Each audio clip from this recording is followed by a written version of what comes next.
और ये शुरू हुई भाजपा की राजस्थान को लेकर तैयारियां।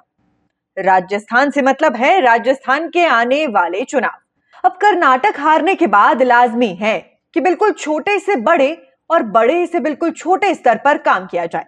इसलिए शायद भाजपा ने प्रदेश के सभी बड़े नेताओं को भी संगठन के सबसे छोटे पद पन्ना प्रमुख की जिम्मेदारी दे दी है। उन्हें अपने चुनाव क्षेत्र में पन्ना प्रमुख का कार्य भी करना पड़ेगा।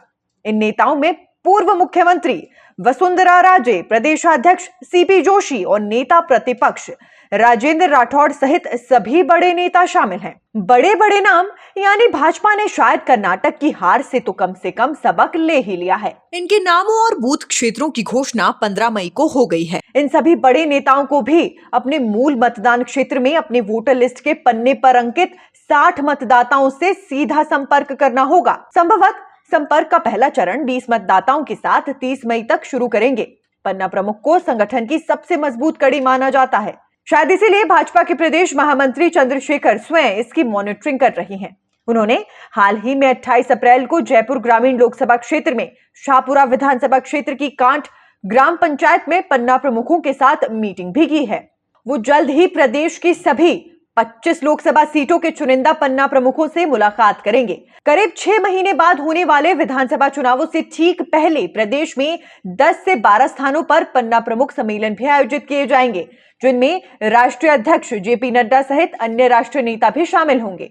बड़े नेताओं को पन्ना प्रमुख बनाने के पीछे पार्टी की सोच ये है कि पार्टी का ये संदेश हर कार्यकर्ता तक जाना चाहिए कि कार्यकर्ताओं की भूमिका कितनी महत्वपूर्ण है। संगठन के लिए चाहे कोई मुख्यमंत्री हो या केंद्रीय मंत्री, वो भी एक कार्यकर्ता ही है। ऐसे में सभी बड़े नेताओं को भी पन्ना प्रमुख बनाया गया है। भाजपा ने आगामी विधानसभा और लोकसभा चुनावों की तैयारियों के तहत एक एक मतदाता तक डायरेक्ट अपने कार्यकर्ता को भेजने की रणनीति तय की है। इसके तहत राजस्थान की सभी 200 विधानसभा और 25 लोकसभा सीटों के 52,000 बूथों में से 38,000 बूथों के तहत प्रत्येक 60 मतदाताओं पर एक पन्ना प्रमुख बना दिया गया है। अब करीब 14,000 बूथों के तहत पन्ना प्रमुख बनाना शेष है, जिनमें से 4,000 पर नाम तय कर लिए गए हैं। और तो और भाजपा के पूर्व राष्ट्रीय अध्यक्ष और गृह मंत्री अमित शाह स्वयं भी पन्ना प्रमुख हैं। वो अपने गृह क्षेत्र नारायणपुरा अहमदाबाद में पन्ना प्रमुख हैं। वो अपने बूथ नंबर 38 के वार्ड नंबर 10 शिवकुंज समाज के पन्ना प्रमुख हैं। शाह इस जिम्मेदारी को दिसंबर 2020 से निभा रही हैं। शाह ने हाल ही में देश के कई हिस्सों में अपनी सभाओं में पन्ना प्रमुखों को संगठन की महत्वपूर्ण इकाई बताया है। जयपुर के सोडाला क्षेत्र से पन्ना प्रमुख सुषमा सोपती का कहना है कि हम लोग क्षेत्र में 60 मतदाताओं के निरंतर संपर्क में रहते हैं। लगभग 10 से 15 परिवारों से सीधा जुड़ाव रहता है। भाजपा की नीतियों और केंद्र सरकार की योजनाओं को उन तक पहुंचाते हैं। उनकी कोई भी शिकायत हो या मांग हो तो उसे पार्टी नेतृत्व को अवगत करवाते हैं। पन्ना प्रमुख संगठन की सबसे छोटी इकाई है, लेकिन इसी से संगठन की पहुंच घर घर तक संभव हुई है।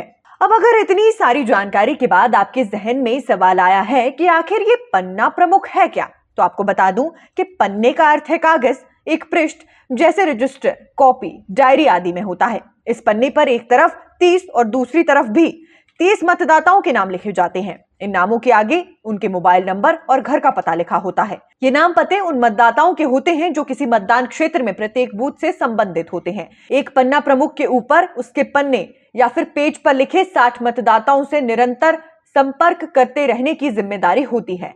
एक मतदाता बूथ के तहत करीब 20 से 22 पन्ना प्रमुख होते हैं। पन्ना प्रमुख उन्हें ही बनाया जाता है जो उसी क्षेत्र के ही नहीं बल्कि उन्हीं 60 लोगों की गली में रहते हों, उन्हीं की ठाणी या बास या फिर मोहल्ले में रहते हों। इससे मतदाताओं को भी अच्छा लगता है और पार्टी का विचार और संदेश भी पहुंचता है। मतदाताओं के मूड और मानस की जानकारी संगठन नेतृत्व को पहुंचाने का काम भी यही लोग करते हैं। पार्टी के किस कदम या फैसले को जनता में क्या रिएक्शन मिला है, ये जानकारी भी पन्ना प्रमुख ही देते हैं। चलिए, निचले स्तर तक का ये भाजपा का मूव कितना कारगर साबित होता है, ये देखने लायक होने वाला है। Nation speaks bureau report.